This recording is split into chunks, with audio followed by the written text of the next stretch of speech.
Buona Padania, buona Benacchia e buona Pedalpigna da Andrea Rognoni. Oggi parleremo soprattutto del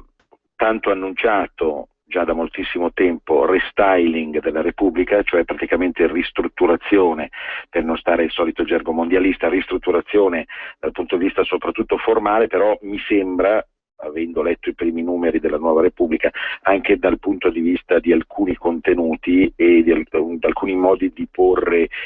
oramai non più la notizia ma il commento e l'analisi. Peraltro prima vorrei ricordarvi alcuni appuntamenti. Questo pomeriggio a Cremona, la bella città lombarda praticamente ubicata al centro della Padania, in via Ugolani Dati 4, Ugolani Dati 4, Museo Civico di Cremona, presentiamo la nostra geostoria della civiltà lombarda. Saranno presenti personaggi culturali della città e della provincia, da Valerio Ferrari, collaboratore al libro, fino a Bruna Davini, che è la grande animatrice del circolo culturale dialettale, ma sicuramente anche antropologico, oserei dire, vista la sua ampia cultura locale, il ZAC, ma ancora poi tantissimi altri personaggi. Vorrei citare tra gli altri, saranno presenti oggi anche Antonia Bertocchi, che come tutti sapete anima le donne padane della città e dà un contributo enorme dal punto di vista della cultura e della storia. Quindi l'appuntamento è questo pomeriggio alle ore 17 al Museo Civico di Cremona. Per quanto riguarda invece le iniziative Arte Nord, vi ricordo Rovigo, 10 e 11 maggio, mancano ormai 40 giorni, già iscritti molti, ma aspettiamo altri iscritti. E Rovigo è una iniziativa che riguarda soprattutto la mostra L'Ossessione Nordica, che a giudizio di tutti i giornali e di tutti gli esperti d'arte è una delle realtà più belle degli ultimi 10 anni mai viste in Italia, con i maggiori protagonisti della cultura artistica del nord, ma anche poi la possibilità di visitare Rovigo Centro, di visitare tutta una serie di ville e di istituzioni religiose e laiche della zona di Rovigo. Quindi l'appuntamento, poi naturalmente la partenza al 10 mattina e il ritorno all'11, cioè domenica sera. Qui dovete telefonare 02 40 09 08 88, 02 40 09 08 88, altrettanto importante. Ancora ultimo appuntamento, ovviamente vi segnalo come presidente di Arte Nord il MIART, è l'evento di appuntamento con l'arte dal punto di vista soprattutto commerciale, ma certamente non solo, che caratterizza Milano. E alla Fiera di Milano vede protagonista il MIART da ieri fino a domani sera, 148 gallerie che vengono rappresentate da questa realtà del MIART. Certamente ci sono ancora quotazioni record, ma ce ne sono di più perché la crisi, come è stato detto più volte, paradossalmente ha favorito il mercato dell'arte. Bene, arriviamo all'argomento di oggi, la Repubblica. Ricorderete tutti che la Repubblica è il quotidiano che tradizionalmente, almeno negli anni 90 e 0, ha venduto di più in Italia, sul territorio della Repubblica Italiana, complice una progressiva debacle del Corriere della Sera che poi dopo si è accentuata con gli ultimi eventi mediatici informatici del lustro e del doppio lustro, cioè praticamente un accesso alla rete molto più ampio di prima, che ha provocato una sorta di diminuzione drastica dell'acquisto dei giornali in edicola. Ecco, è proprio in relazione a questo fatto epocale, cioè il cambiamento di tiro del giornalismo, che è diventato fondamentalmente un giornalismo di rete, che la Repubblica ha deciso di ristrutturarsi. La Repubblica chi è fondamentalmente? È una signora del giornalismo che è nata il 14 gennaio del 76. 14 gennaio del 76, fate un po' i vostri conti, comincia a avere la signora 38 anni. 38 anni per una donna è un'età ancora molto bella, meravigliosa, però necessitano i primi accorgimenti cosmetici per riuscire a essere ancora al centro dell'attenzione. E qui abbiamo proprio la spiegazione giovedì, perché giovedì è la giornata epocale da segnare sul calendario, era giovedì 27 marzo quando è nata la nuova Repubblica. E Zio Mauro, il direttore, ha spiegato naturalmente proprio nella retrocopertina quello che era l'intento. La Nuova Repubblica è il perno di un sistema giornalistico e che produce notizie, idee e commenti, ma appunto spiega Mauro, naturalmente non mi voglio tediare perché Mauro si è articolato molto nello spiegarlo, ma insomma in breve dice: oramai il web è diventato patrimonio di un giornalismo di notizia che viene cercato, abordato proprio per sapere le ultime novità del momento, oserei dire degli ultimi secondi. Quindi il giornalismo deve accettare, il giornalismo stampato, la stampa il cartaceo deve accettare di porsi su un altro livello. Ma quale livello appunto? Perché è qui tutto il problema a cui Mauro e gli altri, soprattutto quello che è diventato un po' il deus ex machina degli ultimi tempi, Massimo Giannini, che appare tantissimo in televisione, più giovane di Mauro e più disposto a rischiare. Ecco, qual è il punto della questione? È il fatto che evidentemente se noi vogliamo impostare un tipo di giornale che non sia più di notizia, di fatto, di instant, no? Come si dice, ma vogliamo impostare qualcosa di più profondo, bisogna anche essere attrezzati per farlo, perché a questo punto, seguendo la logica dello stesso Mauro, ma anche di altri,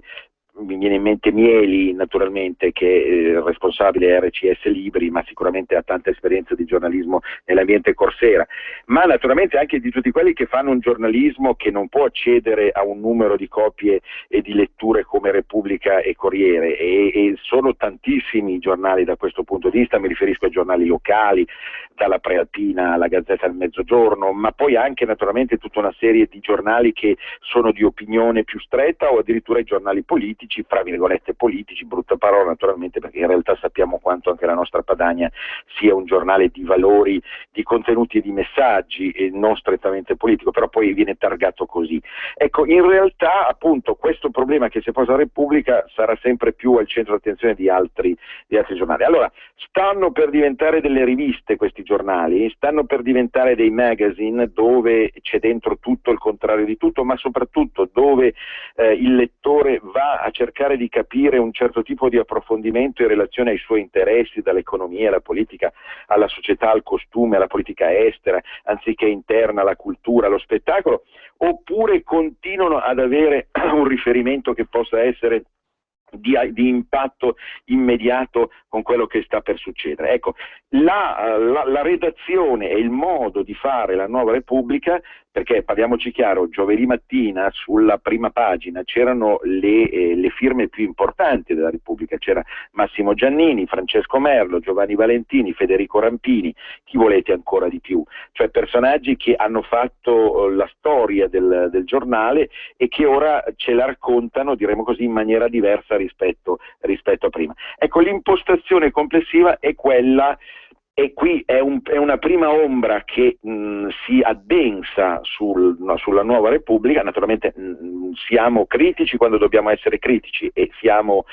ossequiosi quando è giusto, se le cose vengono fatte bene dal punto di vista giornalistico. Cioè il problema diventa ancora una volta quello della firma, cioè di qualcuno che è in grado, attenzione, di catturare l'attenzione del lettore al di là del fatto che stia dicendo delle cose nuove o delle cose risapute. E qui è naturale che gioca un'esperienza giornalistica che diventa un attimino anche saccenza. Quando Francesco Merlo mi racconta la tribù dei separatisti nella rubrica Il racconto, ecco, cosa vi ricorda il racconto? Vi ricorda un po' il feuilleton, ecco, dell'Ottocento, del primo Novecento, dove appunto anche i giornali di allora si affannavano nel riuscire a catturare l'interesse dei domenicani, di quelli insomma che si mettevano col sigaro in bocca a leggere 3-4 ore di seguito perché non sapevano cosa fare la domenica. Ecco, il racconto, per dire, ci rifacciamo alla Repubblica di giovedì, che è quella del primo numero. Francesco Merlo naturalmente ci racconta qual è e come è assettata la tribù dei separatisti in tutta Italia, dal Veneto al Salento, e che cosa effettivamente vogliono fare. Il richiamo di prima pagina in effetti è bellissimo, è azzeccatissimo, però quando poi si va a leggere, da nord a sud il paese pullula di movimenti indipendentisti amplificati dal web. Non c'è solo il Veneto, Sanniti, Sardi, Friulani, tutte le piccole patrie dei separatisti d'Italia. Il modo naturalmente di procedere questa indagine è leggermente pregiudiziale, perché è vero che in linea di massima io, se sono un borghese, scusate la battuta, classico, mi metto in pantofole su un bel divano e sono curioso di sentire cosa sta succedendo. Io, borghese medio, scusate, qui naturalmente sono costretto a non fare il padanista, almeno per una volta, di Roma o di Milano mi metto in panciolle e leggo, aspetta, Sanniti, Sardi, Friulani, tutte le persone d'età. Ma che piccantino oggi! Oggi mi faccio un bel antipasto piccante prima ancora di andare a tavola. Ecco, è evidente che da questo punto di vista catturare l'attenzione di persone che oramai sono aduse a tutto, perché parliamoci chiaro, il lettore classico, il lettore tradizionale che a caccia di novità, comunque una sua cultura, almeno a livello informativo, ce l'ha già, e quindi far cadere in un interesse reale, in modo da costringere a leggere un pezzo come questo, che poi diventa una rubrica, il racconto, beh, non è mica facile, e richiede evidentemente anche dei meandri mentali, delle pratiche narrative, che a questo punto non competono più al giornalista. Cioè, paradossalmente, noi leggendo la Repubblica ci accorgiamo che il giornalista non è più un giornalista, è qualcosa d'altro. E naturalmente nel momento stesso in cui lo stesso presunto giornalista viene chiamato in altri contesti comunicativi, dalla televisione alla rete, alla conferenza o al convegno in giro per l'Italia o per il mondo, non farà altro che rafforzare questa stessa immagine, perché non può più vendersi come giornalista. Cioè, il fatto di oggi come oggi di giornalisti ce ne sono milioni in giro, come ricordate le stelle di Negroni, la pubblicità, come le stelle di Negroni, sono giornalisti, persone che così si sono attaccate alla rete e hanno formato un blog a 16 anni, ecco, non sapendo neanche qualsiasi riferimento reale di cultura, di storia, di filosofia, eccetera, eccetera, scusate l'arroganza da parte mia, e lì sapendo, invece conoscendo alcuni aspetti dell'informatica, della pratica comunicativa web e del modo con cui si fa un blog, allora lì sono diventati dei maghetti e sono diventati anche famosi. C'è gente, io vedo gente sbarbatina, è vero, di 18, 20, 22 anni, che ogni tanto appare sinistramente da qualche angolo televisivo per raccontarci la verità, la grande verità. Ecco, pensi a che paradosso siamo arrivati a questo punto, che il giornalista vero non è più il giornalista, ma è semplicemente considerato una sorta di travette che mette insieme qualche cosa per riuscire a dare in pasto la notizia immediata. Dopodiché c'è il giornalista, pseudo-giornalista, che diventa scrittore, narratore, affabulatore, eccetera, e che poi ci racconta e ce la racconta nella maniera più astuta possibile. Poi ci sono tantissime altre rubriche, naturalmente facendo scorrere il giornale, che sono inedite e che passano attraverso l'intervista, che diventa una pagina completamente a sé, passano attraverso il personaggio, la fotografia, il reportage. Sembra di essere, sapete, in una di quelle vetrine dei centri commerciali dove vengono messi all'asta tutti i prodotti possibili e immaginabili di vestiti, di modo che noi almeno qualcheduno le compreremo naturalmente. La polemica, lo scandalo, cioè qui naturalmente la linguistica, la lingua italiana si sbizzarrisce attraverso la Repubblica nel riuscire a soddisfare tutti i palati possibili. Già soltanto fare tutto un articolo che a firma di Attilio Bolzoni e Salvo Palazzolo su Messina Denaro, il nuovo volto del superboss, sulla base della famosa fotografia, diventa un'arrampicata straordinaria, perché insomma da quella fotografia alla faccia di Lombroso, ma ci si lamentava di Lombroso, per quanto avete sentito, cari ascoltatori, per quanto tempo la cultura radical chic ci ha fatto una testa così con Lombroso. Lombroso era un criminale lui, perché pensava che le persone avessero dei tratti fisici che richiodavano il loro modo di essere, eccetera. Ma se voi leggete questo articolo, altro che Lombroso, questo è il lombrosianismo allo stato puro, dove appunto sulla base di una presunta fotografia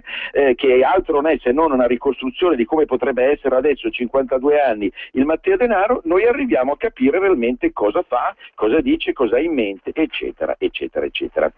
Naturalmente in tutto questo, in tutto questo mare magnum, in questa nuova Bengodi, trova uno spazio relativo la stessa cultura, perché a questo punto, vedete, la Repubblica porta alle estreme conseguenze quello che era il discorso, ricorderete, degli anni 70-80, in cui si diceva ma tutto è cultura oramai, perché pensare che i Promessi Sposi siano cultura e la pisciatina del cane non lo sia? E allora a questo punto, dentro questo R2 che c'è sempre stato negli ultimi 15-20 anni, però attenzione, adesso è stato anche lui ristrutturato, passano dentro il primo Atlante che spiega come funziona il nostro DNA,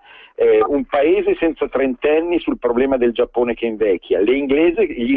che ha le parole lunghe a Dio ma l'italiano non si accorcia, la scienza perché domani si rianimerà Phil il passeggero sulla sonda che dovrà esplorare il cuore dello spazio, e infine, se Dio vuole, le confessioni del premio Nobel Desmond Tutu. E questa è diventata la cultura. Ne prendiamo atto, non siamo contro questo modo di vedere, però è evidente una cosa, che all'interno di un giornale completamente ristrutturato, dove praticamente si fa oramai cultura di tutto, perché non c'è più la notizia, non c'è più, se voi comprate la Repubblica, la notizia fresca non c'è più, ma non c'è più neanche lo scoop, non c'è il retroscena, c'è semplicemente un approfondimento di tipo culturale, che a questo punto mi chiedo perché non possa essere fatto da veri uomini o donne di cultura, è vero, e non dai giornalisti, che forse non sono realmente attrezzati da questo punto di vista, nonostante la loro grandissima esperienza come giornalista puro, che ormai non conta quasi nulla,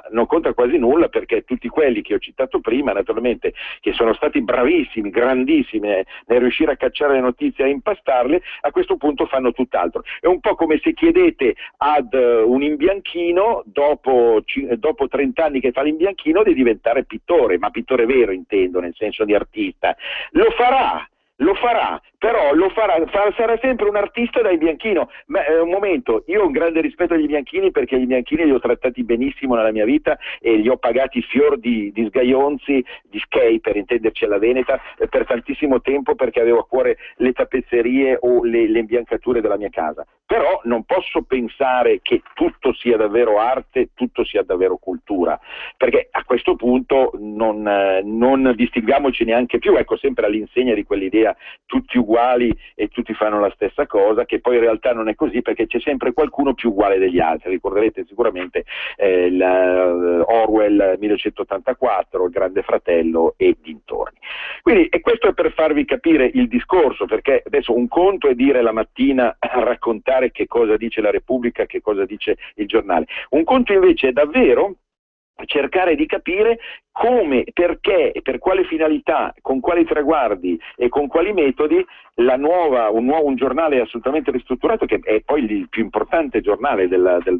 territorio italiano, più importante nel bene e nel male naturalmente, che il vero padanista non può amare, ma che in realtà bisogna riconoscere, un'entità grossa, soprattutto sulla rete del nostro panorama giornalistico, ecco, per capire veramente che cosa sta combinando da questo punto di vista, ed essere attrezzati a non cascare un po' nel tranellino, che certamente non è fatto in malafede, per carità, perché Ezio Mauro ce l'ha spiegato in termini, se vogliamo, anche molto sinceri. Però attenzione, perché chi veramente è a caccia di giornalismo autentico, ecco, non può comprare la Repubblica come se stesse andando al mercato generale, e deve capire veramente che cosa sta effettivamente succedendo. E quindi a questo punto, paradossalmente, il fantasma di Eugenio Scalfari si fa più spettrale. Perché? Perché il grande vecchio del giornalismo italiano, che tante volte abbiamo criticato, io ho fatto un editoriale sulla mia rivista Idee, proprio di attacco frontale a quando appunto lui attaccò Benedetto XVI in maniera inopinata, sulla base di argomentazioni vecchie e stravecchie che andavano smontate. Però nella realtà quell'uomo lì paradossalmente ha ancora qualcosa da dire, e più la Repubblica va in una certa direzione, che è la direzione della cultura, della pseudocultura, dell'approfondimento, del commento, dell'analisi, più si staglia nella sua grandezza la figura di questo uomo con la sua barba, vero, da Dio onnipotente, perché effettivamente Eugenio Scalfari è stato davvero un grande giornalista. Non so sinceramente se tutti quelli oggi che scrivono sulla Repubblica, per quanto lo siano stati grandi giornalisti in passati, lo siano oggi dei grandi giornalisti, e non siano semplicemente degli affabulatori, dei narratori, dei raccontatori. Cioè, proprio nel momento, vedete il paradosso, cari ascoltatori, proprio nel momento in cui i politici diventano comici, sono tutti comici, da Pinocchio a Saltimbanco, a Buttafuoco, Mangiafuoco, ecco, è evidente che sulla stessa scia si stanno accomodando i giornalisti. E questo francamente è poco raccomandabile, è poco accettabile. E i giornalisti che anche loro si mettono a imitare i politici nell'affabulare, nel far ridere, nel far piangere, un po' come quei clown appunto che vanno negli ospedali per rinverdire i cadaveri dei bambini, sto dicendo in senso lato naturalmente. Tutto questo veramente ci toglie il gusto e il piacere effettivo della lettura. Ma vi ricordate voi, mi rivolgo soprattutto ai lombardi, ma naturalmente moltissimo anche a tutte per le edizioni serali di una volta, sia in Piemonte che in Veneto, in Emilia e in tutta la Padania, ma vi ricordate voi che noi ragazzi di allora, ragazzi degli anni 70 eccetera, compravamo il Corriere la mattina o il giornale, anziché qualsiasi, naturalmente da quando c'è stata la Padania, e il pomeriggio andavamo a caccia del Corriere d'Informazione o della Notte, perché effettivamente volevamo stare sulla notizia del momento, ma con un nostro sacrificio reale, che non è quello di digitare, è vero, 3 dita incallite sul web, ma in realtà quello di andare a caccia reale della notizia che viene stampata, costi quello che costi. Mi viene in mente Nino Nutrizio, mi viene in mente tutta la tradizione milanese, che era una tradizione fatta non solo di grandi giornalisti politici, ma anche di cronaca nera, rossa, verde, non ha importanza, ma sicuramente era giornalismo, sicuramente era qualcosa che voleva soddisfare la nostra fame di notizia. Tutto questo francamente oggi non esiste più. Cioè il giornale è diventato un feticcio che ovviamente, comprato sempre meno, nel momento stesso in cui viene comprato, passa ad altri usi secondari che lascia la vostra immaginazione. E quindi, alla fin fine, paradossalmente, vedete, in tutto questo ambaradan, vince il giornale politico, tipo la Padania, perché lì noi abbiamo delle notizie che paradossalmente, pur essendo vagliate e interpretate da un punto di vista specifico della politica, ci dicono effettivamente qualcosa, ci raccontano la verità del momento. Qui non è più così. Naturalmente, se tutti quelli che facessero giornalismo politico potessero avere a disposizione i mezzi, gli strumenti, le strutture tecniche che ha in mano la Repubblica, è chiaro che le cose sarebbero effettivamente diverse. Caro giornalista grandissimo nostro Roberto Colombo, quanto manca? Siamo in chiusura, mancano pochi istanti, Andrea. Spero che Roberto, insomma, sia sulla mia stessa linea d'onda, vero, caro Roberto, di quello che abbiamo raccontato oggi sulla Repubblica. Ho ascoltato con interesse, condividendo quasi totalmente quello che stavi dicendo. Grazie Andrea del tuo contributo sempre prezioso e importante. Benissimo, allora un grande saluto a tutti, vi aspetto sto pomeriggio a Cremona, vi rimando a lunedì alla trasmissione Cultura Padana con altre grosse, ghiotte, importanti notizie. Un grande abbraccio padano a tutti, ma soprattutto, come sempre, Venezia risorga, risorga Venezia. A risentirci. Avete ascoltato Arte Nord. Sostieni la libertà, sostieni Radio Padania.